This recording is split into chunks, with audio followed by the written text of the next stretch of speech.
Hello, everybody, and welcome back to the second episode of the SDHQ Podcast. I'm your host, Noah Kopetsky, the owner of Steam Deck HQ, here with our other co-host, Rich, also known as Fan the Deck on YouTube. Yeah, how's it going, Noah? It's Good to going be here all with right.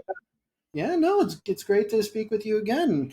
And I'm doing all right. I got my water bottle filled, and I got my Mortis T-shirt on. I'm all ready to go. Yeah, so I was asking off screen. What does that mean? I don't know. I'm not familiar. It So, looks like Binding of Isaac or something. so it's actually I got the shirt at PAX East, and it was given to me by Dave Oshry, who runs New Blood. And if you Oh, play games like Dusk, Ultra yeah. Kill, Yes. Gloomwood, Love them. that's Yes. the studio that makes them. Yeah. And I went over there to play Fallen Aces, and they had a Steam Deck ready for me to actually try their next game out, which I thought was awesome. That is awesome. And then he hit me in the knee with a baseball bat, and then I got a T-shirt. Why do you do that? Yeah, I did see him with the costume, with the old school gangster. I love that. That's awesome. No, but I mean that's what that's the aesthetic of Fallen Aces, so it makes sense. Right. But I got a free T-shirt, and my knee only hurt a little bit, so I consider that a win. Not bad. So is the T-shirt something from New Blood? Is that like, I remember there's like Dusk 86 that kind of looks like Dusk 86 right there, but I'm guessing that's not what it is. So it's actually from it's something that they have for one of their games, and I can't remember it off the top of my head. It makes me think it's Faith, because the back. Yes, it does look like Faith. Yeah, I see it now. I'm almost like 99% sure it's Faith, and I hope Dave doesn't watch this because I feel really bad about not knowing. Sorry, Dave. Right off the top of my head, I should. I also think I just got the name of this game wrong. Is it not Dusk 86? Isn't Dusk 94? 94? Is that what it is? I believe no, it's not. It's not 94 either. Oh, we're off to a bad start with New Blood. Oh no. Yeah, no. I had enough favor with them when I was there, and now I'm just shooting. But you know what I'm talking about? There's this like pixel art Dusk 82. See? So you were right with the 8, and I was just completely wrong. So that's kind of where we were 90% wrong, but we knew it was Dusk. Yes. Yeah. It was a Dusk thing, but we just didn't know what kind of Dusk. Yeah. But enough about me. How are you doing? I'm doing pretty good. I'm happy it's Friday. I know we're publishing these on Mondays, right? Yes. Right? So the full episodes for everybody goes live on Mondays, and then the patrons get it 2 days early, the uncut version. So anything we do before, which I usually have something, little discussion before we start, and then anything we do afterwards, we have like an after hours segment, which is usually around 30 minutes long, maybe a little bit longer depending on what we're talking about. And that's only for patrons. And if we have any cuts in between those, those stay in for the patron version. Yeah. And clearly I couldn't be in the same room as Kyle. Kyle had like that backdrop. It's awesome. Like I immediately messaged him as soon as I watched the first episode. I'm like, whatever you've done with like the paint, the like incandescent light, the like 3D printer, like you're knocking it out of the park. I asked him like what did he buy, because I want the same exact stuff. Well, I would say your backdrop is still like a step up from mine as well. I love the cooler colors. Yeah. Like I'm much more of a fan of like the darker, but just since with the apartment that I'm in, and like possibly moving around, I don't want to invest more into it just yet.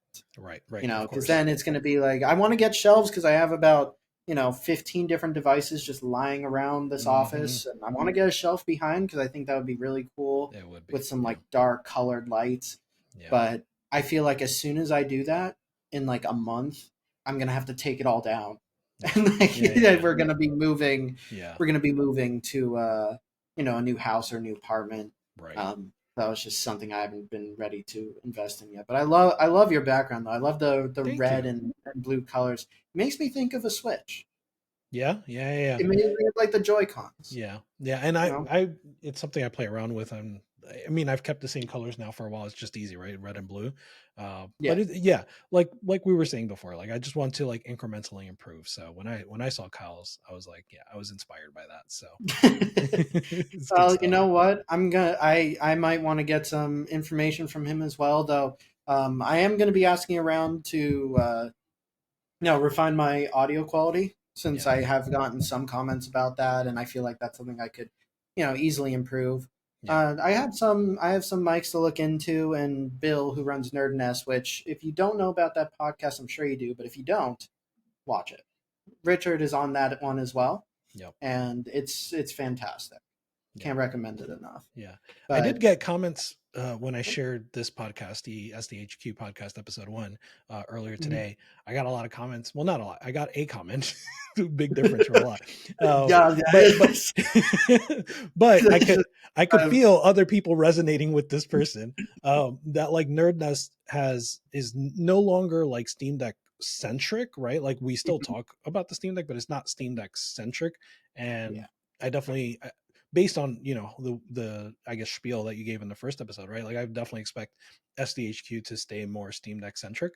yeah. So I think there are going to be a lot of people that are into that, and then it's going Mhm. to be like a complementary audience, right? For like people that are into like PC, PC tech and PC handheld tech on Yeah. Nerd Nest. So I And think that's it'll be kind of what I interesting. wanted to do because I love Nerd Nest. I would rather Mhm. be seen more as like an a partner to Nerd Nest versus Yeah, or not a partner. That's we're not partnering, but compliment. like yes, like a compliment to Nerd Yeah, Nest. Like they talk about the hardware side. You guys go into the technical stuff when it comes to all handhelds and the possibility of other handhelds. And here I wanted to focus more on the Steam Deck itself and just games in yeah, general. yeah. So, don't, if you want to know more about like the Ally, Legion Go, a possible Xbox handheld, all of that stuff is Heck yeah. more like we might touch on it every now and then, but most of the time, it's going to be more Steam Deck focused. So, if you're looking for that kind of information, those talks, definitely go to NerdNest.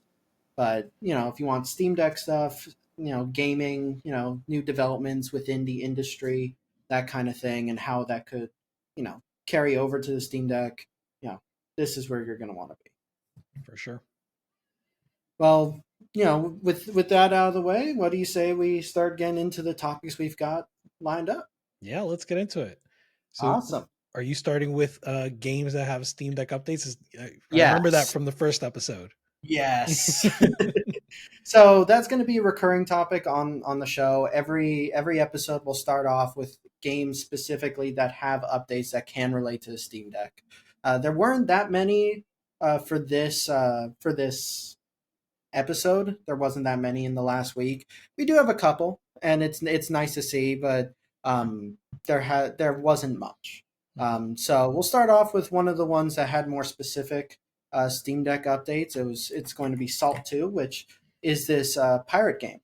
So you're a pirate. It's a survival crafting game. You build your own ship. You go sail the seas. You try to find loot. All this stuff, and it's a sequel to Salt, which I really liked the original game.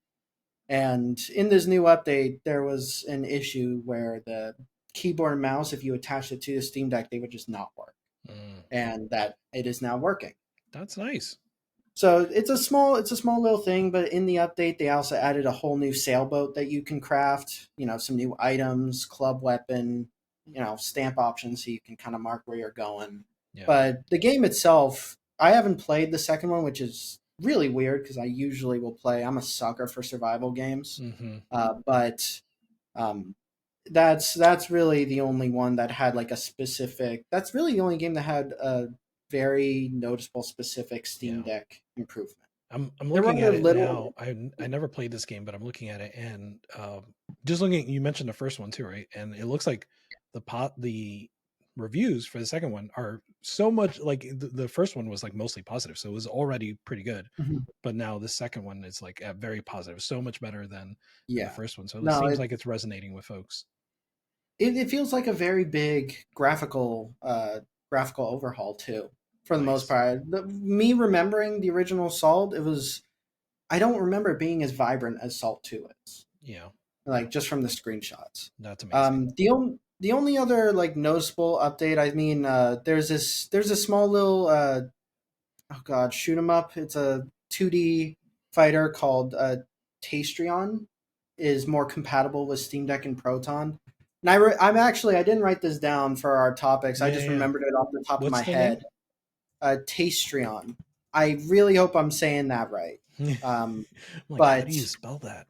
yeah, no, it's literally like taste, Tast, and then Yeah, I see Rion. it. With Oh, it might be Tastrion because the A just having a hard A sound is a little bit yeah, weird. yeah, But their newest update is more compatible with the Steam Deck and Proton. But I don't know much about the game, so I didn't really think yeah. much of it. But it looks, I like these kinds of games. Like Right. it's really cool to kind of like go through.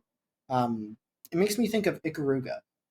Yeah, I was gonna say Darius, but then it's got like the bullet hull of Ikaruga, right? So, Yeah, and does it have any like polarity switching too? I don't see any yet, but that I would be genuinely have no idea. I don't yeah, know. yeah, I yeah. don't know too much about the game. It was like as I was looking through games that had these kinds of updates, this is one of the ones Yeah. that popped up, and I was like, oh, It looks okay, fun. I love this sort of stuff. Yeah, right. yeah, No, it looks really cool. It's one, and it doesn't seem like it's as popular, which makes me want to play it more. yeah, Like I love yeah, finding and seeing games that just don't have the audience yep. and just kind of trying them out. And I love ones that have Steam Deck compatibility. So I mean, why Absolutely, not? I'm with you. Then there was actually like a 2D adventure visual novel called The Mildew Children that got Steam Deck verified. Uh, what was it? A couple of days ago. I mean, yesterday. It was yesterday. A couple days ago. That's how many days are in a Noah day. Every Noah Eh, day is like 4 days. it feels like it. With the amount of work that we do, it really Yeah, feels like it. yeah, yeah. I can't. But I can't imagine.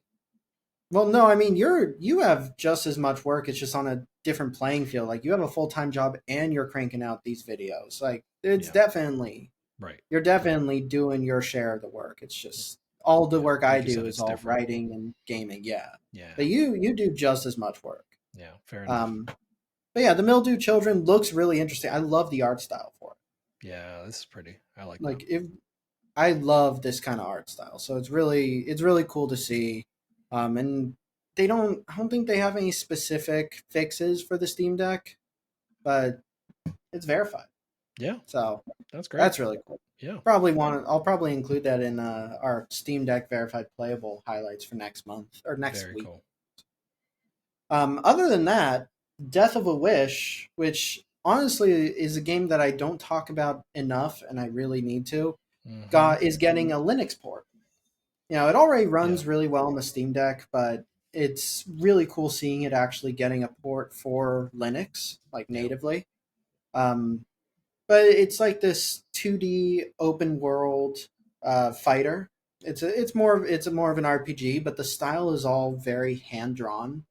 So it looks like it kind of looks like it's like drawings from a child. yeah. You know what I mean? Hmm. But I love how unique it is. It's vibrant with the colors that it does show, and it's just beautiful. Like and it's very addicting to play. Yeah. It's a game that's been on our review queue for a while, and I really need to get to it.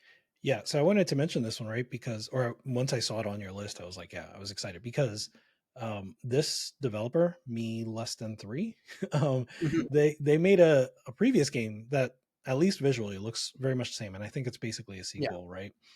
Yes, it And is. the previous game is Luca Born of a Dream. That came Mhm. out in 2018. I'm looking through my videos now. I may have a video covering this back from when my channel was not Fan the Deck. It's the same channel, right? Um, Yeah.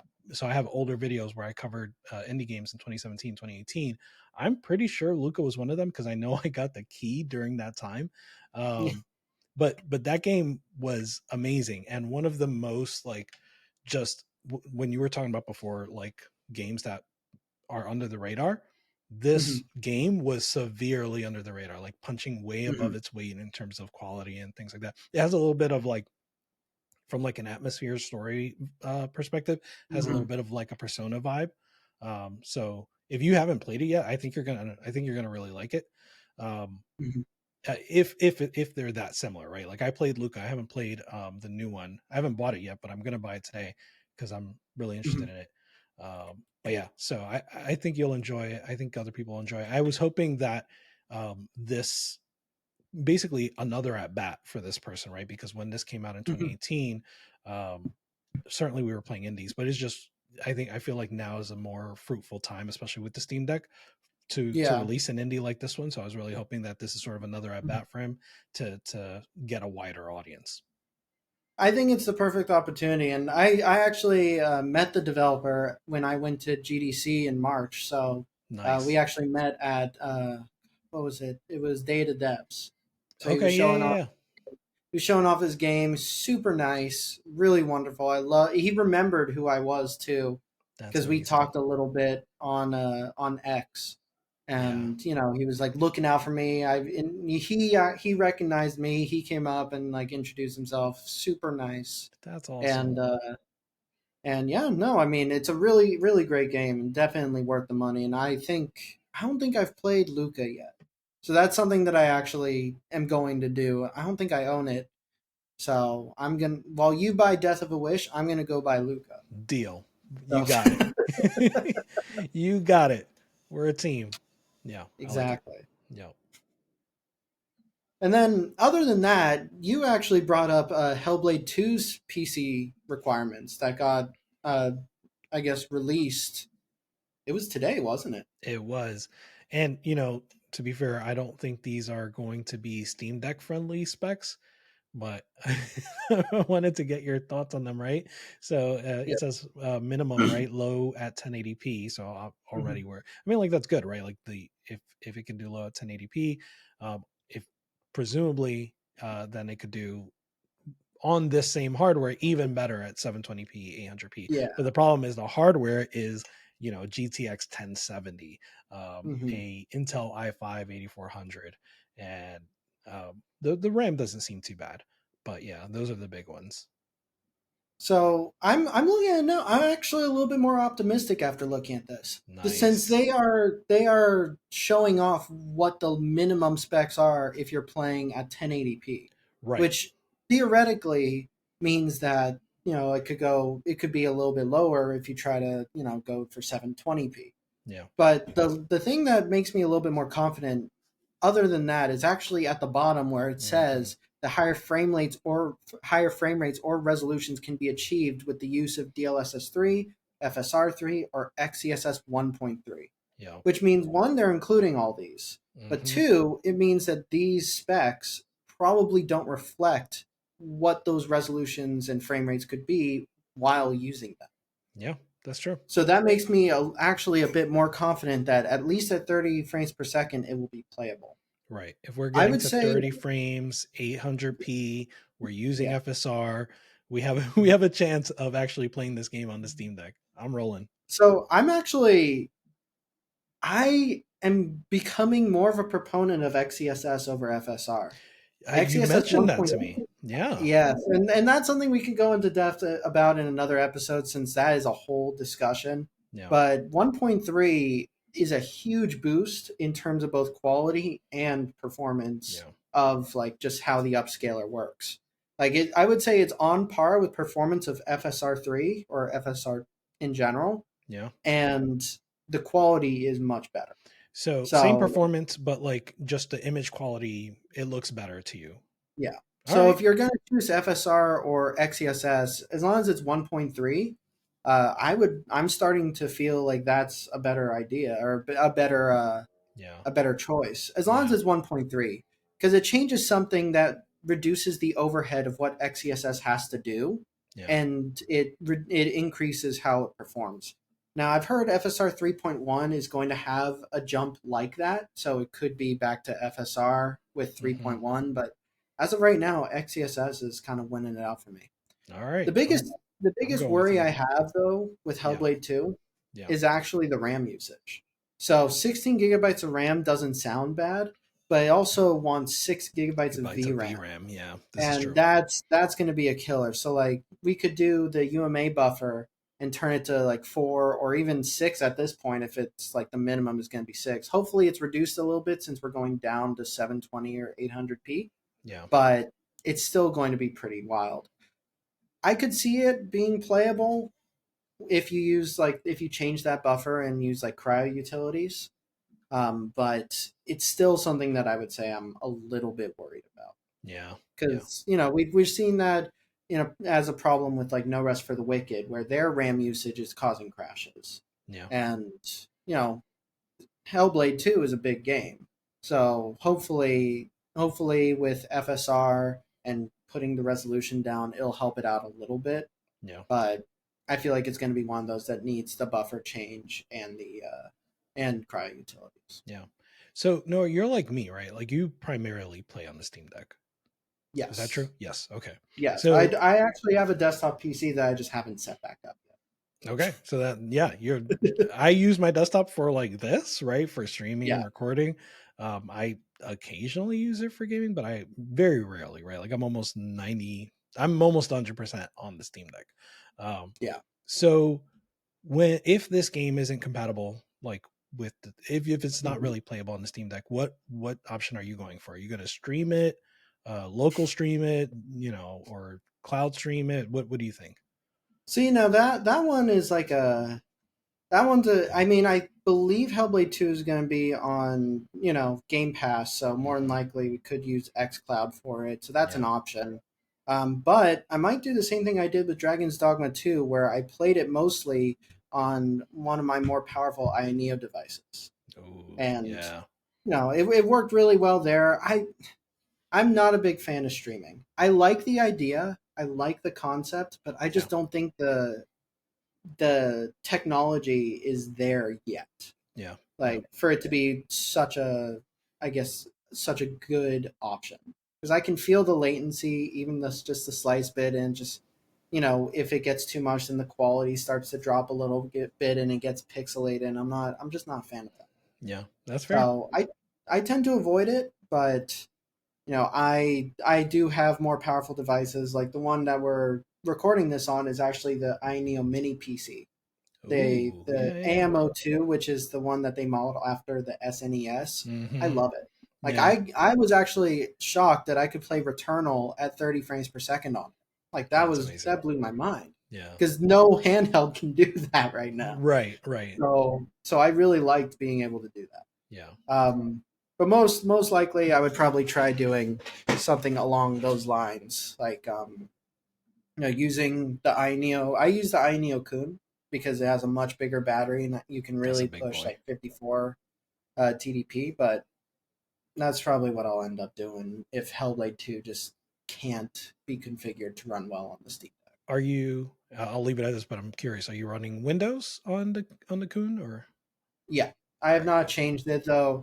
Might be a good idea. I wouldn't mind putting on Bazite. Or I tried it on the Go. It's really, really nice. So and I think it has like good compatibility with the Kun as well. So like trackpad should work probably better than they do in Windows, because in Windows it's a little rough. So yeah, maybe worth a try. Well, that's something that I definitely should try, because I love how little I guess any extra battery drain that comes from Windows, I hate it. So it basically would eliminate that, put on like Linux, which is not as draining because it doesn't have so much going on in the background and bloatware and all that stuff. For sure. So it's definitely something I want to do. Yeah. So going into our main topics, though, the first one I actually wanted to talk about was some new plugins that actually came out for Decky Loader recently.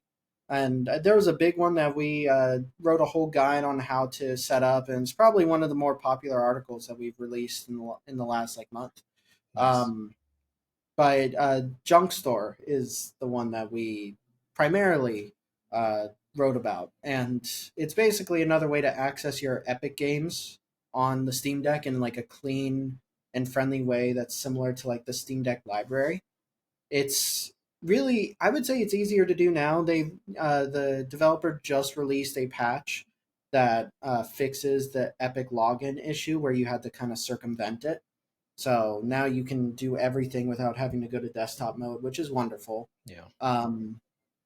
But there is that I've been talking to developer of Junk Store a lot, and I feel like this is something that could be its own topic because there is a lot of there is way more that this plugin can do that isn't really being talked about that much, and it's insane. Is this It like really beyond in terms of number of stores, or is there something else there? So if you have the plugin and you go to the about page, they actually have like a custom store, where you can put in your own link and it can, but there isn't much documentation about it just yet. Gotcha. But when I talked to him about it, he started to bring up the possibility of like, how I feel like to most it would seem like he was just bringing up scripts, like the things that he did to make it work Yeah. for like Epic. But the way I took it, which is the way that he meant it, was actually making your own store. So essentially, think about it like this: you want to back up your library of emulated games. Let's say GameCube games, for instance. You put them all on a server. Or I mean, this one I haven't talked to him about, but if it's possible, like Google Drive or something along those lines, so you have an online backup. Yeah. But you don't want to download all the games to your Steam Deck. Yeah. If you set this up correctly, you should be able to access your GameCube games through the cloud and download the ones that you want from your library that's stored on. I love that. So basically, well, I was gonna say I especially love that for like one thing, and we might talk about it later with one of our other topics, but like one thing I really want to like sit down and do at some point is go through like ROM hacks, right? Like not total conversions, but like big conversions. Like Super Metroid has like 3 or 4 of them. Super Mario World has like, dozens of them. Right. So I want to go through like for some of these, like of the most popular ROM hacks. I want to tackle those, right? Like put that on my backlog. And I feel like a store like that is a good place to do that. Yeah. I mean, for me, it's like I love having a library of games to choose from because you never know what's going to happen, especially with Nintendo, trying to take down like emulation the way that they have been. And I don't think they'll be successful, but anything is possible. So I do want to have like a backup library of their games. And this would be a way to have them all without needing to have them installed locally. And I really hope this is something that we could like get with like Google Drive because I could see myself like if you buy like you upgraded the Google Drive account and you get like 20 terabytes of space, you could put in libraries of like GameCube, PlayStation 2, Wii U, easily. all these games and just store them online. Yeah. And they're backed up, so you're never going to lose them. But with Junk Store, you can access them like they're in a storefront and download them. Yeah. I think that's just really cool. Yeah, and if you want to roll your own, right, you can do like a NAS, or if you want to roll your own in the cloud and you're familiar enough, you could set up some EC2 storage on Amazon Web Services. So you have options. But I like that idea of like I'm making my own store. Maybe like it's an RSS feed or something like that. I don't know, but like it points to something. That's something that we're going to be talking. I'm going to be talking about with him a little bit more, over the coming days for a future article. Because the idea he has is massive, and if it really works out well and it's easy to set up, this could be huge. Like saving tons of space. Because not only can it be like emulated games, but you can also do like DRM free games, like games you get from GOG. You could download those. Though I think they're working on a GOG version. Yeah. So like. Just like Epic, you'll be able to access your GOG games natively like that. Yeah. But I like the concept of like being able to do that because there are games that aren't on GOG that are DRM free or games that are considered abandonware. Yep. You could put those on a server and download those whenever you want. Absolutely. So it feels like there is a lot of possibility with it. Yeah, for sure.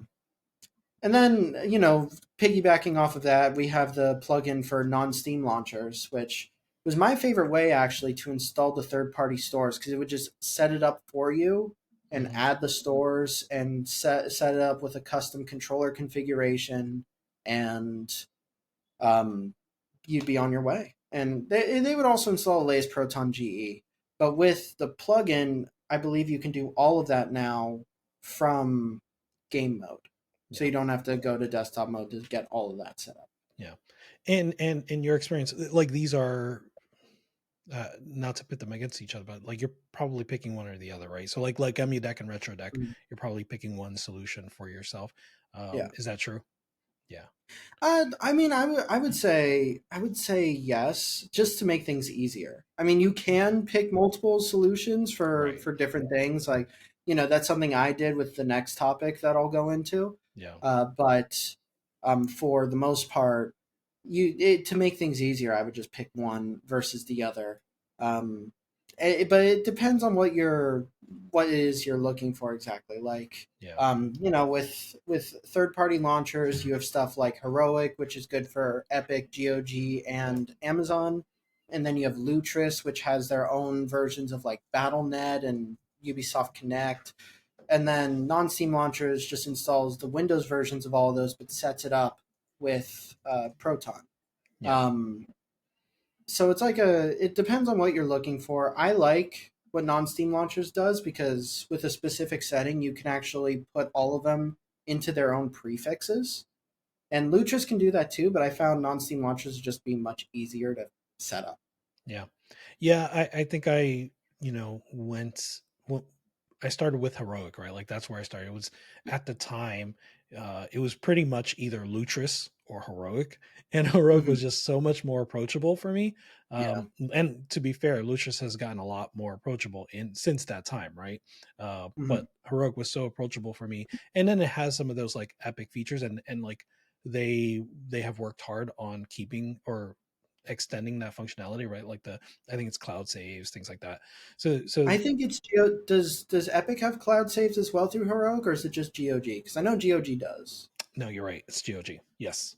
Yeah. I mean, that's still cloud saves. It's still an awesome feature to have. Yep. But yeah, so I have tried non-Steam launchers. That seems cool. I started to try Junk Store this morning. It seems cool as well. I just got to the point of like logging in through Epic, and I realized I don't have an Epic username and password. I always log in through either Google or Steam. So I went to log in through Steam, and then it didn't do the pop-up in the game mode. So now I got to go back out, and I'm like, oh, never mind. Got it. I mean, there's a way to do it I believe it brings all that up if you try to do the workaround method, which is what I did originally. Yeah. I believe it just takes you to Epics and you log in that way, and it should give you those other options. Okay. But I do like that they have the option or they fixed it so you can just do it in game mode. Okay. Yeah. Cool. Yeah. So I'll try it again another time, but it seems good. Yeah. I really like it, and again, I like the possibility of like what Junk Store can do. Mm-hmm. And then the only other plugin that I want to bring up is actually a really small one, but it could be very useful. It's called the Is There Any Deal plugin. Mm-hmm. So Is There Any Deal is a website where you can search and look for games that are on official stores and see if there's any that are at a lower price than Steam. And this plugin will actually detect what game you're looking at. And on the bottom of the store page, like of your screen, when you're looking at the store page, it'll tell you if there is a better deal on another store and like what that price is, what store it is.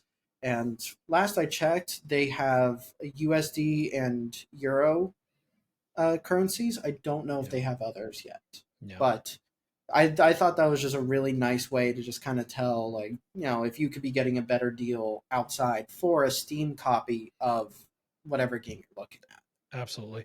I haven't installed that plugin yet, but I always use either Is There Any Deal or gg.deals, right? Like, and both do the same thing. And even during a Steam sale, you can still often find the game cheaper elsewhere. And if you happen to be subscribed to Humble Choice, you may get an additional, like, I forget, is it 20%? That sounds ridiculous. It starts off at 10%, and then the more you subscribe for like longer, I think once you get to do like a year subscription, like if you've done it for a year, you get 20% off. Oh well, so yeah, if you are a loyal like Humble Choice subscriber, by the way, no, you should put your affiliate link on this one. Might have to. Right? If you're a loyal Humble Choice subscriber, it's almost a no-brainer to pick it up on Humble because it's usually on sale at the same time that it is on Steam, and then you get the extra an bonus. extra 20% on top of that. Yeah, that's quite nice. Yeah. Right. And then speaking of which, since we were talking about like Epic, I also wanted to bring up the Kingdom Hearts guides that we just wrote. So probably one of the reasons why I got a Steam Deck in the first place, like one of the big reasons, was to play Kingdom Hearts on the go. It's my favorite series. I'm a huge fan, and it took me in the beginning when I had it. It actually took me about a month to like try different methods and get all the games working, and that's actually why Steam Deck HQ started, because I realized like as we were doing that, like that people want to know these kinds of things. For sure. Unfortunately, after that, they kind of teetered off, and that Kingdom Hearts was much harder to run on the Steam Deck, and some things broke, and some stuff didn't work anymore.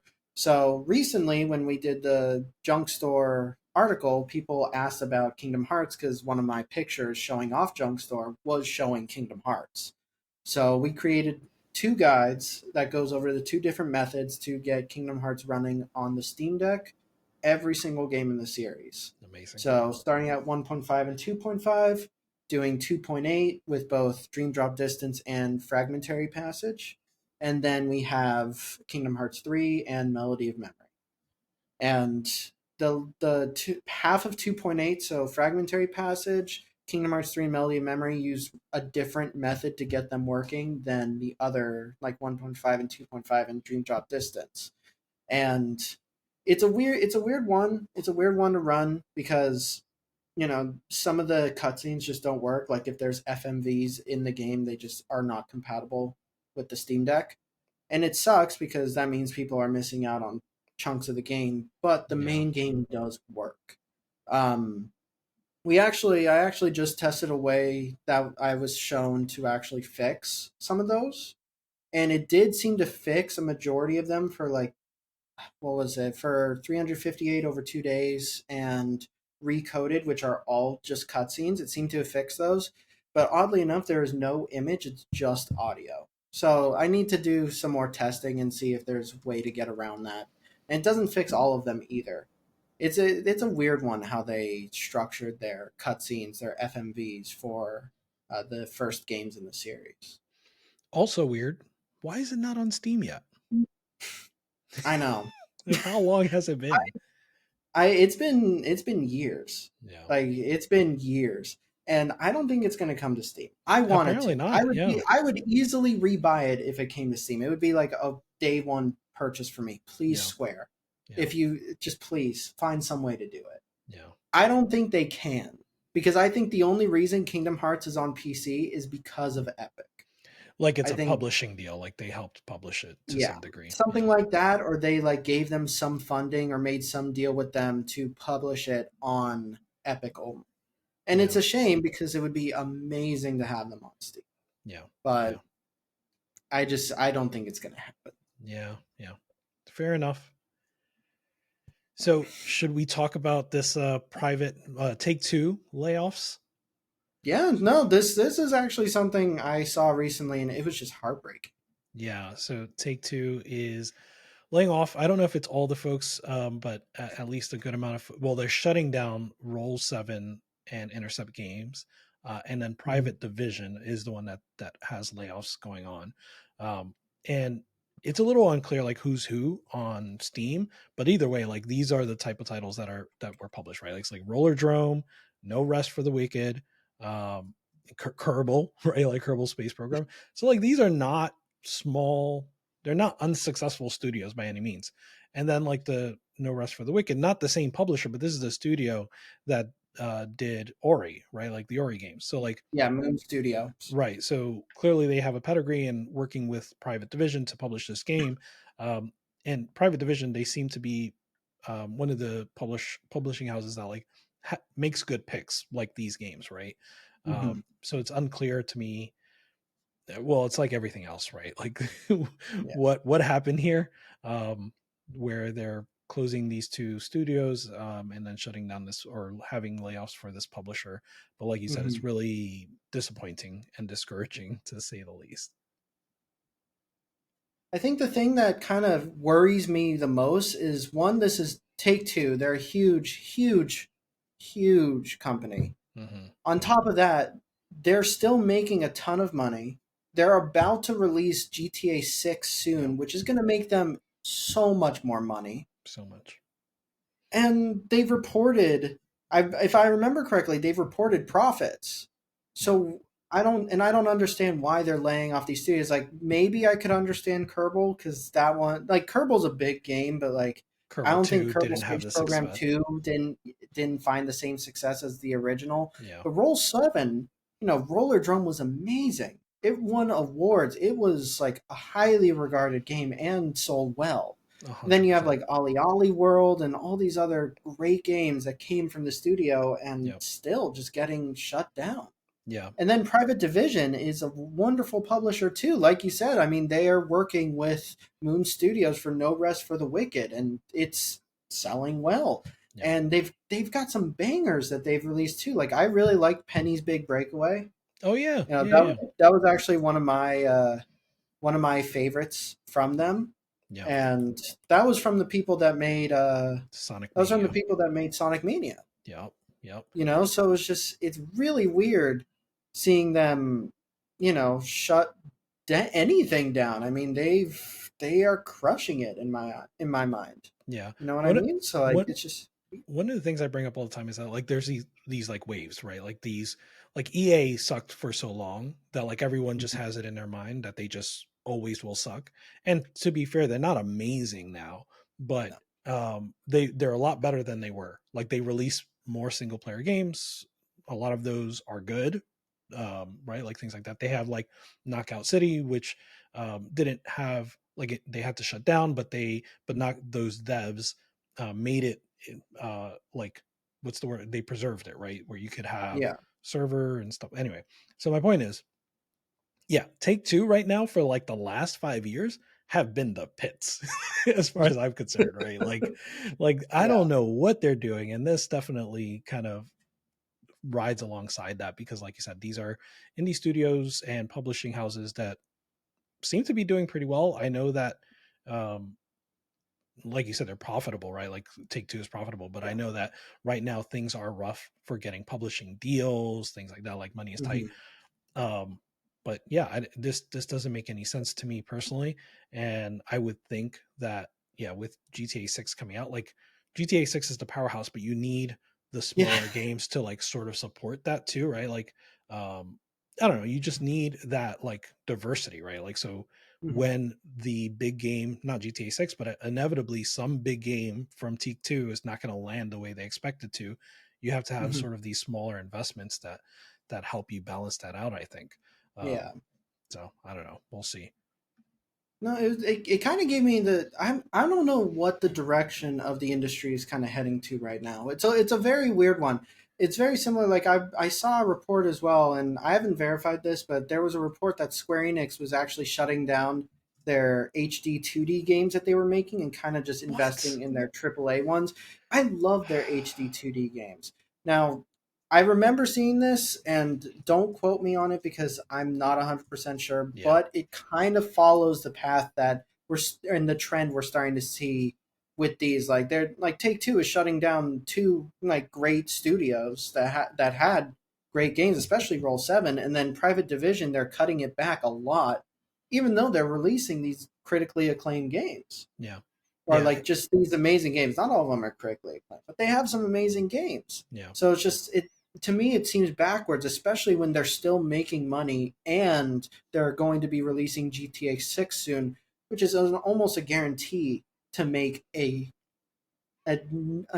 insane amount of money. You know? So it just feels like a weird change to just have out of nowhere. It does, just to where the industry is headed, and I'll leave it at this from my end, right? Like it does feel like we are fastly approaching a crossroads, right? Like at the same time, two things are happening. One is that these AAA publishers are increasingly relying on bigger budget titles and only bigger budget titles, and not all of them are failing, but some of them are failing, right? Like some of those titles are failing. Some of those titles are not meeting expectations, and so that hits them harder. And at the same time, at least in 2024, we have Helldivers 2, Power World, Manor Lords. I feel like there's one more, Balatro, if you want to throw that in there. I would say Balatro is a huge success. Right? So like there are these huge, smaller games, and I feel like what the people are asking for is different than what the AAA publishers are giving people. And I know we may be talking about different audiences, but I do feel like increasingly we're getting more like niche down successes, right? Like successes in this area as opposed to the successes that publishers are looking for in the 300 to $600 million budget range. Mm-hmm. It feels like a huge disconnect with like just what gamers actually want and what AAA publishers think they need to do. Exactly. Like, yeah, they make a ton of money from these big releases, of course, but of course, as like Balatro and Helldivers are showing, you can make a ton of money on smaller games. Yeah. You know, like Helldivers I wouldn't consider a small game, but $40 versus $70 is still a huge difference. Correct. And that could be a make or break thing for a lot of people. Right. So it just feels really weird that they're just kind of going so backwards. Yeah. With what what gamers consistently are saying they want. Yep. I agree. So it's just a weird one to me, and I don't really understand it. But that seems to be the direction that they're heading, and I really wish they weren't. Yeah. I really wish that they were reinvesting in these smaller studios because they are like, yeah, it's less of a risk, but I would say the reward outweighs it. Like, look at Balatro. Like, that was a very small risk. I'm sure it was a small game. It's only $5. Yeah. Is it $5? Wait, $5? No, $9.99. No. I think. I think which is still crazy, right? Like, I'm sorry, it's 15. It's currently on sale for 10% off as we're recording this. I don't know why I thought it was $5. there was a $5 game that I saw recently that I thought was like very underpriced for what you were getting. Yeah. I can't remember the name of it. Yeah. But and even at 15, right? Like amazing. I've put in 75 hours and I still got a ways to go. So no, it's an amazing game, and Local Thunk is the developer. Solo dev too. Like, kudos to you, man.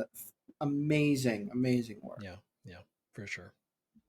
It's just a shame that none of the AAA studios see that and they think, oh well, maybe we should invest in smaller studios, and they're like, oh no, let's shut those ones down. Let's double down on the big productions. That's the crossroads that I was alluding to, right? Like, I think we're sort of on the precipice of them realizing something. Like, I don't think you get, like, even setting aside Balatro, even setting aside I don't know how you pronounce it.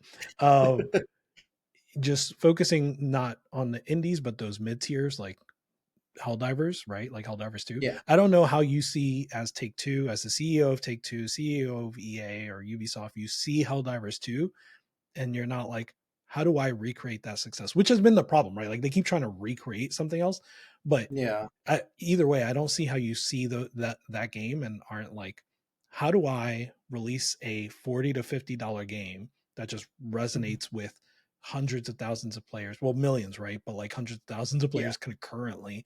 And yeah, so I think we're on the precipice of that, and we probably won't see it play out for like 3 years, but yeah, it's interesting. All I can hope for is they start to see it, because again, like, it's getting harder and harder to make these big production games. Like, I don't usually like referring to leaks or anything, but I did hear a little bit about like Spider-Man 2's leak, and that how hard it was to actually make the money back from that. And I don't know if they have yet. If I remember correctly, they have not made the money back. And I'm sure it's difficult to make the money back when you're investing hundreds of millions of dollars and, you're releasing, especially if you're releasing on like a closed off platform and only on that platform, like what Square Enix did with Final Fantasy VII Rebirth. Yeah. Amazing game, but they're shutting out so many players because they'll only release it on PS5 because of their deal with Sony. And similar to like exclusivity deals with Epic and like Kingdom Hearts, like they're shutting out a huge amount of players because they want to do these exclusivity deals and take. I mean, I wouldn't say it's the easy way out because I understand it, but I'm going to say the easy way out because they would be taking a risk by not taking that deal and putting it everywhere. Yeah. But I feel like they would be so much more successful if they put it everywhere. Maybe not in the short term, but in the long term, there's going to be more players, and overall, I think throughout the lifespan, they will make more money. Yeah, I like the way you phrase that, because like I do sympathize with developers, right? Like if I have the opportunity to, like, let's say it's a, I don't know the budgets of games, but I feel like Ori is somewhere in like um, 10 million to $30 million budget. I'm probably way off, but let's say you have a $20 million budget game, right? Like, Yeah. You as you're working through it, you're coming up to the end, and you realize it's about to be like a $20 million investment. You've probably budgeted in advance, but you probably went over that budget. So let's say you got to a $20 million, and then like Xbox or whoever offers you like $30 million, and then I get that, and then I get to release on Steam 6 months later, a year later. I can sympathize with that, right? Like you get that money back immediately. But to your point, it may be the safer bet, not the easier bet, but the safer bet. So going the other way and just releasing to Steam day and date, it may be a bit riskier, but like you said, you have a higher ceiling perhaps. So it's pros and cons, but I do sympathize. I think the studios that I sympathize with most that take those deals are probably the indie studios. Exactly. Because like I understand they're taking a massive risk. Like for studios like Ubisoft, like you don't need to release any. You don't need to take exclusivity deals. You're a huge studio. Yeah. Thank you for clarifying that, because I did not mean Square. I do not. No. Square is, I would say, taking more of a risk than Ubisoft because Ubisoft just shoots themselves in the foot. Like with a lot of their games, like I'm very excited for the Rogue Prince of Persia, and they're publishing that one, but they're not developing it, so that's their pass. But like a lot of their games, they include these like really weird decisions, and I really don't like a lot of the comments that like the CEO has made, where he's kind of deflected blame off of management and put it onto the workers, saying that they need to like work harder, and that was something that he said more at the beginning of this year. But just I thought that was ridiculous. And they have a solid series. Like Assassin's Creed is such a cool concept. Like I love the concept, but what do I enjoy the game? Most of the time, not really. Right. Like I think the whole concept about it is so cool. Like you go back in time, travel through history, assassinate historical figures, and interact with others. Like I still have fond memories of like hanging out with Leonardo da Vinci, in Assassin's Creed 2. It's so fucking cool. But AC2 was my one. That was the one for me. And it's valid. I liked Revelations a lot. Just that entire 2 trilogy was great, but Revelations I think most people disliked the most of all 3 of them, and I really liked. There was something so cool specifically about having dual hidden blades. That's amazing. That was my thing. But I sympathize with like indie studios. Like I know what is it? I know Darkest Dungeon 2 and Hades were actually both released as Epic exclusives for a year and then came to Steam. Those I understand because these are like mid-tier studios, but they're still taking more of a risk than like the bigger studios. So I get that. Well, then let's move on to the next little thing. Just a little thing, since we just talked about Private Division. We got confirmation that No Rest for the Wicked is getting FSR, which before it only showed DLSS in their settings, and I don't believe they announced if there was going to be any other upscaling. But FSR should help performance a bit, and I believe their next patch that's coming out too is going to help a lot more as well. Do you know if it's so? I only played on launch-ish day, like the 1 or 2 days after, and I saw that there were like a series of improvements since then. They've been releasing hot fixes like madmen. I didn't want to get back to it until I could. It seems like they're targeting the Steam Deck for sure, right? So I didn't want to get back to it until I could play it on the Steam Deck. Is it there yet? Again, the memory issues have not been fixed yet. Is it getting more playable? Yes. Like from their hot fixes, I was able to increase the render resolution from 50% to 80% and get the same the performance I would get from like launch at 50%. So it looked significantly better. Right. Still some drops, but that's how it is. Yeah. I do believe that in their next patch, which isn't a hot fix like the other one, so this is a full-on patch, they're actually going to be reducing the CPU and GPU requirements. So their next patch is supposedly a big one.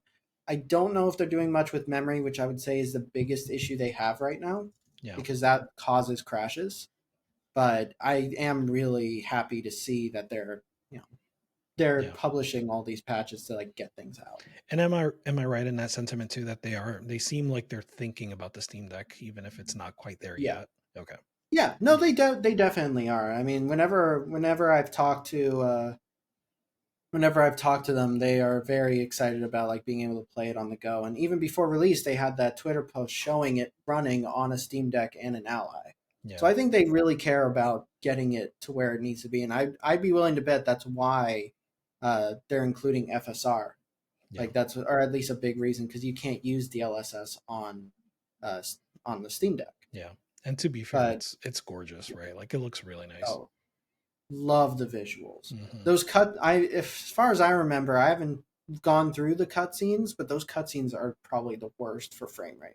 Yeah, like some of those cutscenes went down to like 10 frames per second. Yeah, that's true. Bad. Yeah, but no, it's really great, and I think it's going to end up being one of the like more fun games to play on the Steam Deck as it goes through early access. Yeah. Speaking of which, though, oh, sorry, did you want to say something else? I'm so sorry. I was just gonna say I hope it ends up on the top 20 played. You know what I mean? Yeah. That is exactly what I was about to say. I thought you might be. You got me right there. I was about to say, speaking of the most played game, the best games to play on the Steam Deck. Yes. So yeah, no, the Valve 2 days ago announced the top 20 games that were played on the Steam Deck in April.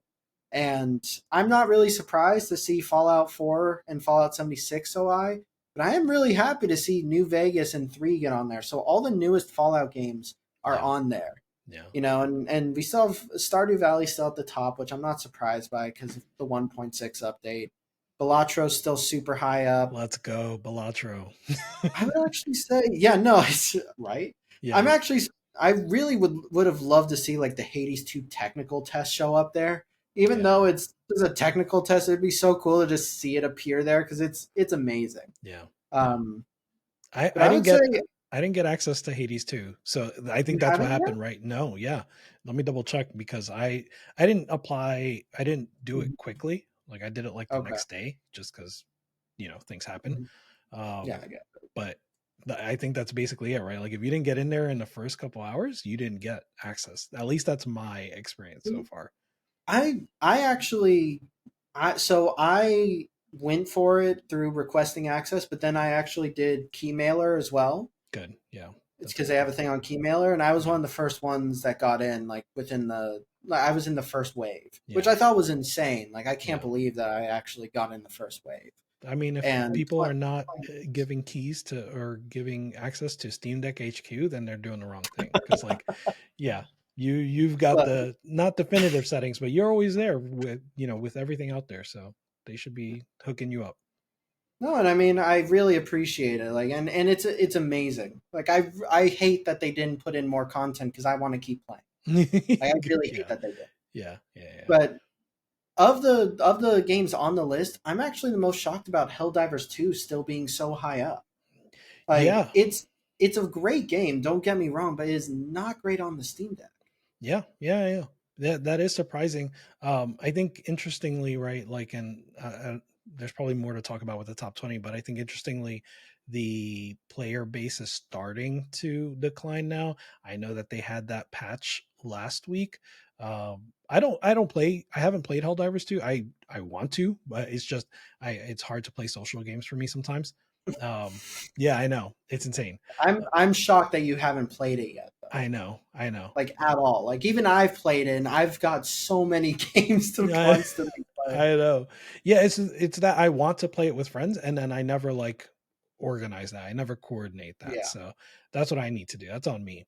But nonetheless, I saw that the patch that came out last week, like people didn't seem to enjoy it. And now just today, is it today that they announced that you're going to need to link your PSN account which I assume is like for cross progression stuff like that, because I know that Yeah. we expected it to have cross progression at launch and it didn't have that. Mm-hmm. Likewise, on the Steam page, according to Liam from Gaming on Linux, it did have quote requires a PSN account like from day Yeah. one. So even though it didn't actually need one, now it does, or now it will. I don't know. I don't remember the exact dates, but there's two Mm-hmm. dates. One date Yes. for new players and one date for existing players. Is that right? Yeah, so the date for new players is May 6th. So Okay. starting on May 6th, any new players are going to need to link their Steam account with the PlayStation account. Yeah. And then May 30th is when they're going to start making it mandatory for current players. And you have to have linked your account by June 4th. Yeah. So that's when they're going to like full on require it. Got it. It's so like I have mixed feelings about it because Yeah. on one hand, I understand why everyone it doesn't like it. Like I understand why people are kind of upset about it, especially as a PC gamer, like having to juggle all these accounts. It's a lot, It is. you know? But on the other hand, one, it always said that it required a PlayStation account on the page, and I kind of figured they were going to at Yeah. some point. Yeah. Especially when you see like Ghost of Tsushima coming out and it's going to have like the Exactly. new PlayStation overlay and require the account. Like it just to me it made sense that as they were getting everything set up, they were going to backtrack and kind of getting everything get everything set up for their older games too. Exactly. Yeah. So I feel That like it was just a matter of time. it did seem inevitable, at least for just a login. I don't know. Yeah. So nothing has a PSN login yet, right?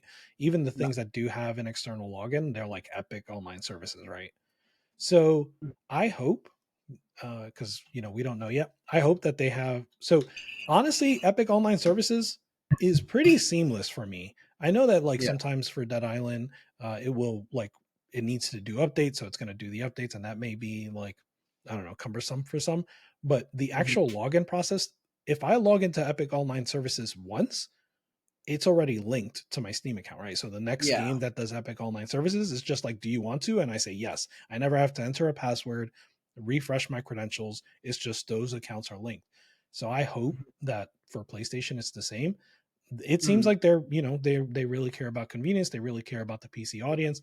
Obviously, like you said, there are certainly some people that are not going to like this, and I understand their sentiment.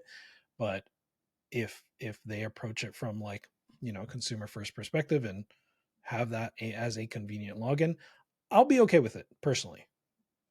Mm-hmm. No, and one thing that I actually um on on X, there's this community manager, and she's really nice. Her name is Liana Rupert. Mm-hmm. She actually commented about this, and I agree with her sentiment completely. That while it isn't great, don't forget how wonderful Arrowhead is with their community and all the stuff that they've done Exactly. and Exactly. engaged with their community. Yes. Like, yeah, it sucks. We get it, but Yes. they've done so many amazing things for the Yes. community and they're so willing to listen to us Yeah. that don't forget that because of some new thing that's kind of cumbersome and it's annoying. I Yeah. get it. Do Yeah. I want to constantly link accounts with stuff? No. No. Hopefully they like you said they make it seamless with like Epic where once you link the account it'll recognize with the Steam account you just have to hit like allow. Hopefully they have something like that. Mm-hmm. But for the most part, the game itself is amazing, and the team behind it, Arrowhead, they're fantastic. Yeah. And Yeah. they're wonderful with the community, and they care about the community.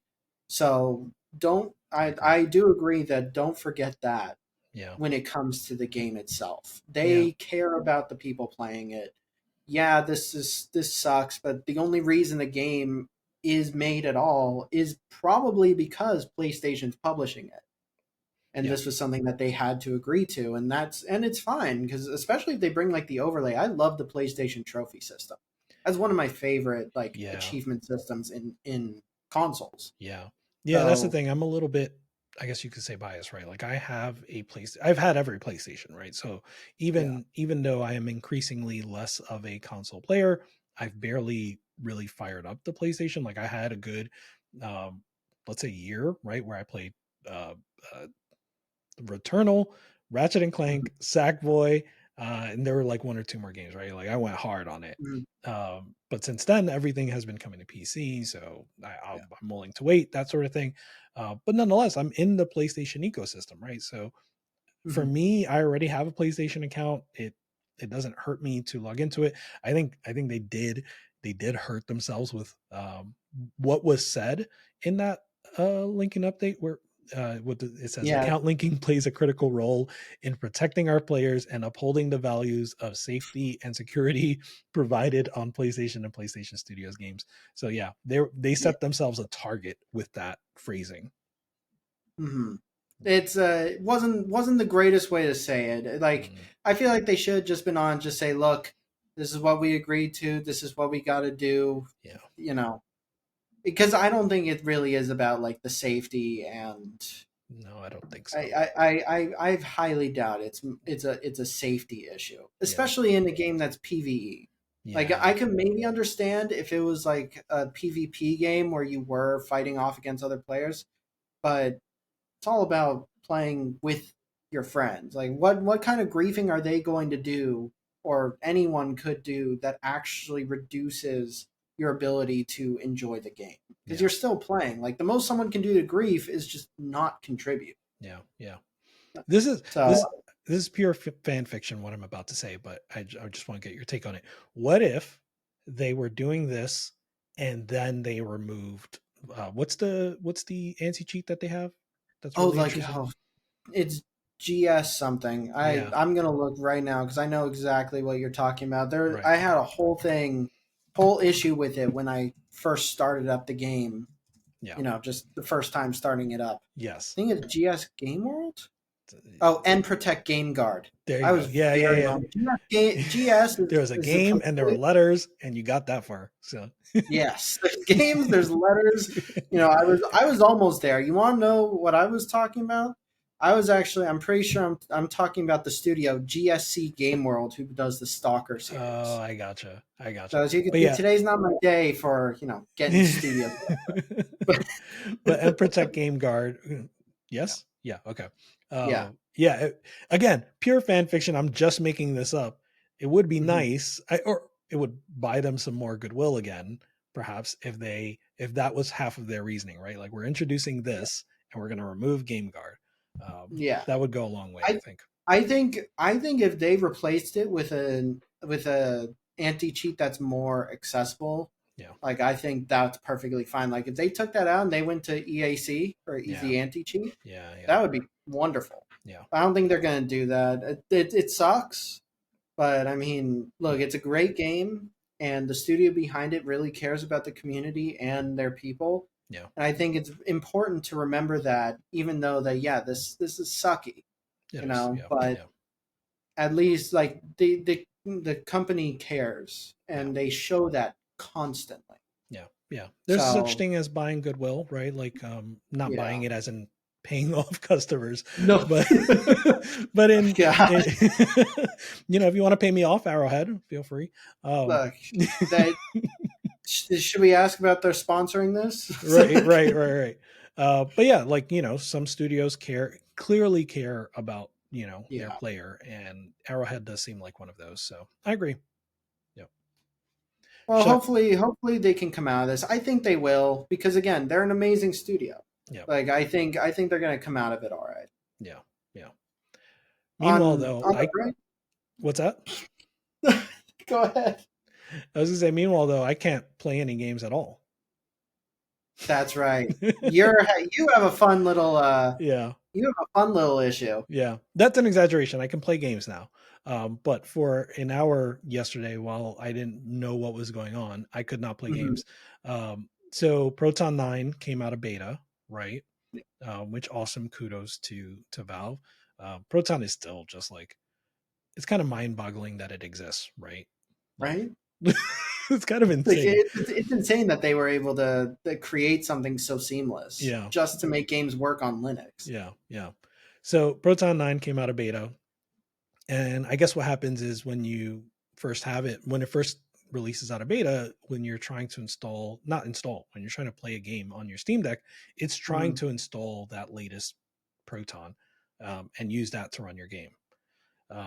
For some reason, my Steam Deck refuses to download Proton 9. So when I launch a game, it just says downloading content 0%, and it stays there. So that was last night. I was already like really tired. I just wanted to play like Balatro for like half an hour before bed. And when it didn't work, I was not about to troubleshoot. I'm like, I'm going straight to bed. I'll watch a next game. And yeah, I'm done. It's fine. I'll worry about it tomorrow. Cause I also figured like, restart it like 3 times. It'll fix itself or whatever. Yeah. But yeah, so it turned out that's what it was. It was Proton 9. So now I can force Proton 8 and that works. But I still can't download Proton 9. Like I've tried everything. I've gone to desktop mode.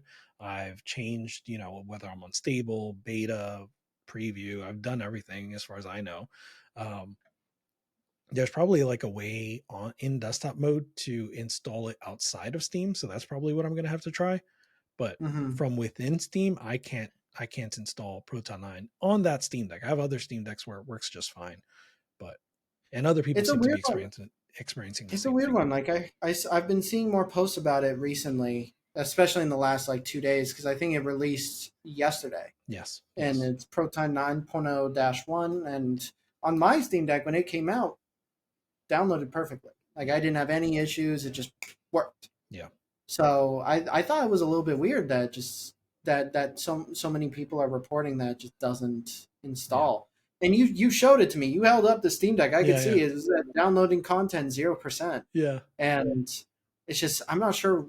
Do you have any idea what the issue could be? Like the holdup could be with what is happening? No. And I intend to like not research it in terms of like troubleshooting, but research to see, because I did see Reddit posts with the same problem, obviously recently, but I saw Reddit posts that seem to have the same problem like a year ago.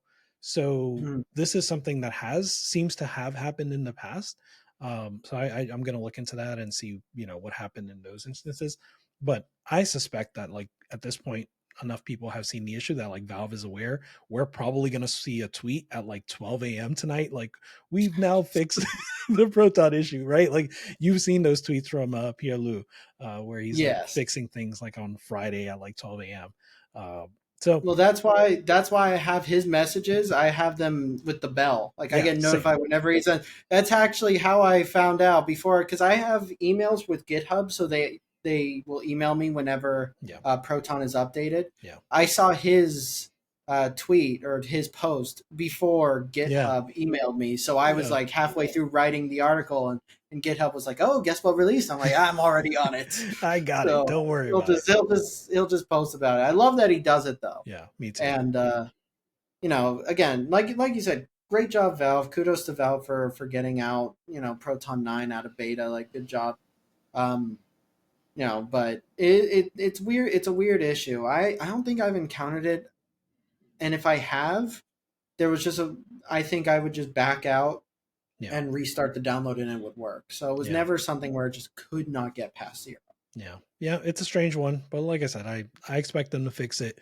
I'm not going to worry about it for now. I'll just keep using Proton 8. If they haven't fixed it in a few days, then I'm like, what's going on? But at least there is a workaround. Though there is another workaround you could always try with some games. GeForce Now. That was my segue into another topic. I like it. Well done. Yeah. I'm learning. Yeah. So GeForce or NVIDIA released a new way to install GeForce Now, which is their streaming service, on the Steam Deck, like really seamlessly. Yeah. And I was actually really impressed with it. Yeah. There's only like one thing that I would say they could change, but essentially what the new installation method is a script that when you run it, it will do 3 things. It will install Google Chrome if you don't already have it. It will then add some configurations to get Gamepad working, like with Google Chrome or with like GeForce Now specifically. And then it will add it to Steam as like a shortcut and configure it so that you can just launch right into GeForce Now by going to that, hitting the play button for that. Yeah. And for the most part, it works wonderfully. Like, the only issue I have is that when they add it to Steam, they'll automatically restart Steam, and for whatever reason, Steam will start in big picture mode because you do this all through desktop mode, right? Yeah. So it'll just go into big picture mode, which is kind of a nuisance. Yeah. But other than that, once you get out of that, go to game mode, launch it up, it just works. Yeah. You know, and it's a great way. I'm not like I said before, I'm not big on streaming, but I think it's a great way to play a lot of the games that you can't run on the Steam Deck due to like hardware limitations. Yeah. You know, so it's really cool to see them do that. Have you had a chance to like? Are you able to read the script? I assume so. So yeah, you should be able to open it, but when you start the script, the only reason I know it does these three things is when you start the script, it'll just tell you the three things that it's going to do. It's like a notepad document that just appears before, and you have to accept it. Like say yes, this is what I want to do. Yeah. But it's just like a couple of files. Like it's really, and it's just one file that you run. It's very simple. Yeah. But I really like it. I mean, it does everything through the console. For me, I didn't have Chrome installed, so it installed Chrome for me, which I might uninstall because I don't really like Chrome. But yeah, it is what it is. Yeah, for sure. And just overall, it's a great way to get it set up. Like it's not hard to set up in general, but I would say like it's a nice way to just easily get it on. Yeah. I'm going to try this weekend. I'm always, whenever anybody is just doing anything for the Steam Deck, right? Like I would love like if they did this as a flat pack or something like that, but either way, just them doing this at all, like thinking about the experience of PC handheld users, I think is awesome. So I'm going to give it a shot, see how it runs. Isn't there a, regarding flat packs, isn't there a flat pack unofficial, right? That does GFN? Am I correct? I'm not sure. I actually have not checked it myself to see if there is an unofficial flat pack for GeForce Now. I wouldn't be surprised if there was, because there are unofficial flat packs for like what is it, remote play, like PlayStation remote play, things like Chiaki. Yeah. So I wouldn't be surprised, but I haven't specifically looked to see. Yeah, I haven't used GeForce Now before. I think I've definitely used Game Pass, like xCloud, right? Yeah. I had, you know what I had? I had the NVIDIA Shield, the little one, right? Like the controller. I had that way back. Yeah, no, I know exactly what you're talking about, but I've never tried it before. Yeah. Is it a joy to use? No, not at all. I appreciate the honesty. Yeah. No. It came out, it came out so long ago. I bought it secondhand, so like it was already like a year or so later. It was cloud oriented. So, and this was, way back when cloud was not as good as it is now, which, you have your reservations with it now. So imagine 6-7 years ago. The only thing I really played on it was Majora's Mask. So I emulated N64 and I played Majora's Mask on that. So that was fun. But no, it wasn't a good handheld. It was good for its time, but no. I mean, at least it was good for its time. Yeah, there you go. So I wanted to bring up the Dr. Robotnik's racer game. You haven't tried this yet, right? No, I have not. I have not tried it yet. No, I've seen some posts about it. Like there was a post on our subreddit where like someone brought it up, but I have not had the pleasure of trying it out yet. Yeah. So first of all, shout out to Sega, right? Because like out of all the fan games that exist, right? Like Nintendo obviously takes down fan games immediately. Like as soon as anything is public and it's available to download, they shut it down. So shout out to Sega because they have a good reputation of almost never doing that. And if it was Nintendo, I would not even feel comfortable talking about it here because it would get shut down within an hour. But yeah, so this fan game is just a kart racer. I barely tried it, but like it has a flat pack available. So that's already one point in its favor. So you can download the flat pack, add it to Steam, and you'll be off to the races within like 2 minutes, right? So I started playing. I see what you did there. Thank you. Off to the races. Yeah. So and then it has like a pretty like it has like a tutorial, right? So like it takes you through the video options, sound options, all of that. I tried to ignore that. I was just like, by the way, I said this in a video. I said I skip the Hades dialogue just to get to the fights. Listen, whoever is listening to this, I know I'm the problem. Like I understand. I understand that I'm the problem. I understand that Hades dialogue is so well written. I need to fight. So I mash on the button. You just got to get to the good stuff. Yeah. Like, I can understand where you're coming from, but I am judging you. Yeah. No, I just want to know, like I am. I respect that, and I understand that I'm the problem. It's me. It's something I have to fix. It's okay. Come at me, bro. It's all right. Sorry, I accept this. Right, I accept this. But anyway, so I was playing Robotnik's Ring Racer. I only played, a little bit of that tutorial. It's pretty cool. What I found interesting is that like we were talking about CRT shaders on the Nerd Nest. This is weird because this is a game where if you just use like the normal not shader, but you just use like the normal filtering, right, on the pixel art, it is super harsh. Like the visuals are super harsh. Like it almost begs for the CRT shader. So you turn on the CRT shader and it really looks like that much better. So I don't know, like, I don't know, it's just really weird because I'm not team CRT shader. I'm team clean pixels, as we were discussing on that episode. But I had to turn on the shader here and it looks that much better. But either way, the game looks fun. I think it's well worth it. Hopefully we see more fan games. I hope so too. And like you said, Sega has been fantastic when it comes to fan games. I mean, look at Sonic Mania. That basically was a team put together because they made such a good fan game. Big time. And they made one of the best Sonic games they've released in the last, I would say, 10 years. Yeah. Yeah. Like Sonic Mania is amazing. Yeah. And I don't know where Sonic Mania 2 is, but I guess we're too late for that. But yeah. It might be because they kind of went and did their own thing with like Penny's Big Breakaway, which again, if is really fun. I really liked it. Like, I wouldn't compare it to Sonic Mania. No. I would actually compare it more to like Super Mario Odyssey. Yeah.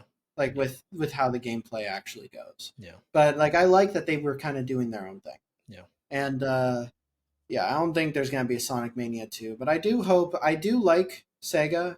I like a lot of the things that they've been doing recently, especially Atlas with like Metaphor. I'm so excited. What is that?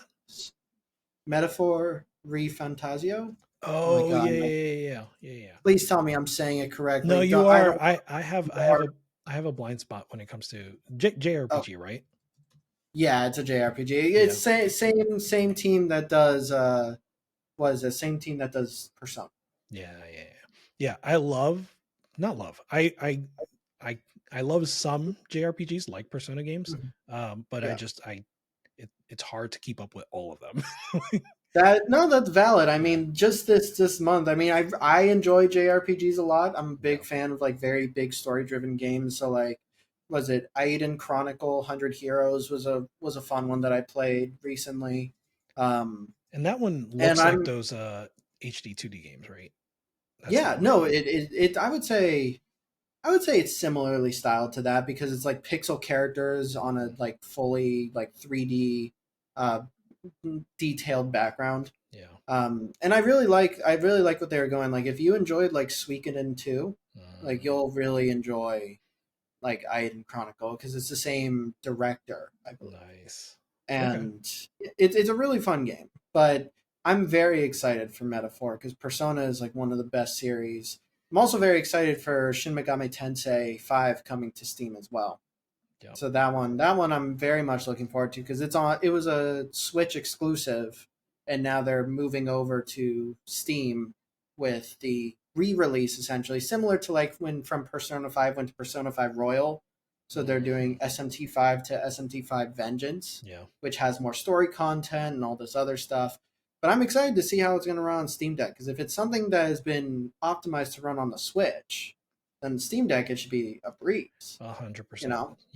Yeah. And Atlas is another one, right? Like they were pretty lukewarm or cold towards PC a while ago. They've warmed up big time. But not just that, to your point, they seem to have focused on Steam Deck compatibility quite a bit. I know that Persona 3 Reload had some performance issues here and there. Is it Reload? Yeah, Okay, yeah, Persona 3 Reload. yeah. So, but either way, they do generally seem to want to make games perform well on the Steam Deck. So, kudos to them on that. Yeah, no, they definitely care to some degree. Like, I'd be surprised if they didn't. Yeah. But no, they definitely care, and it's wonderful to see. I really love the games that they are like coming out with, and I'm very excited to see where they're going to take it from there. Out of curiosity, though, I'm segueing to another quick topic. SteamOS 3.7 was shown off in the main channel. Yeah. And I thought that was really weird, especially because the beta channel hasn't been updated with 3.6 yet. Yeah.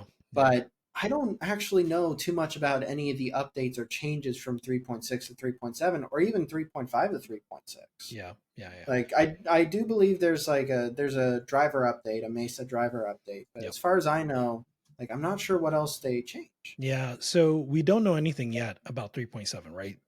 Because of the fact that it just landed in main, there may not even be anything, right? It may just be a version update for now. Getting it ready. Yeah. I swapped to to main on one of my Steam Decks, but I'm never the person that's like looking to find what's new.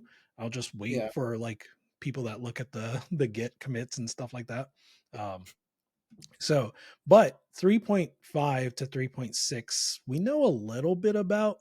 So they have, like you mentioned, they have a Mesa update to Mesa 24. Mesa 24 does have like good performance improvement, especially for ray tracing. And, ray tracing is not that important on the Steam Deck, but it's not unimportant either, right? Like P3R, Persona 3 Reload is another one of those games that one of the reasons they didn't perform well was because of ray tracing, and you could just turn off the ray tracing, but you could also, Valve updated it so that it performs well on the Steam Deck, and I think they took some of those Mesa 24 fixes and they backported it for this game. So either way, Mesa 24 should improve performance.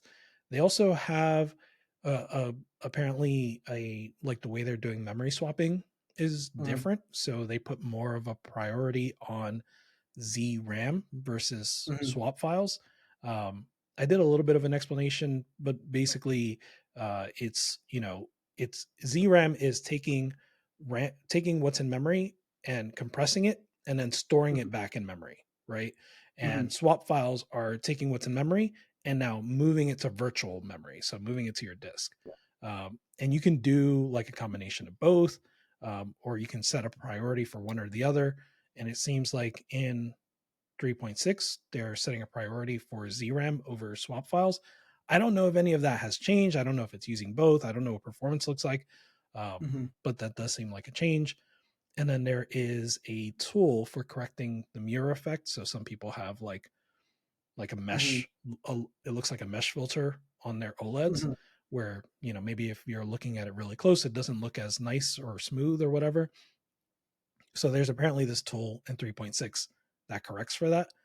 But I think that's it, which compared to 3.5, like 3.5 was like a whole rack of changes. Yeah, it was massive. Yeah. So maybe there might be more that is going to be in there that we just don't know about that could be massive too. Yeah. But I'm also not gonna like lose sleep over it not being massive either. I mean, they've been crushing it with they've been crushing it with their updates so far, and I mean 3.5 added so much that to me like 3.6, just bringing the driver update would be more than enough. Yeah. Like having performance improvements is wonderful. Yeah. And anything else is just icing on the cake in my mind at least. Yeah, I agree. I mean, once 3.5 came out, I mean, in my mind, and to like some of my, some of the folks that do Steam Deck content, I'm like, I think this is it, right? Like, I think 3.5 was the big update. And we'll see more updates like 3.6, but I don't think they're ever, until Steam Deck 2, I don't expect them at least to be as big as 3.5 was. No, probably not. But I wish 3.5 was going to be like the one that got them to like say, okay, now it's time to make the desktop installer. Yeah. Like I want to put that on my computer. I would love to put that on other handhelds. Yeah. Have an official SteamOS.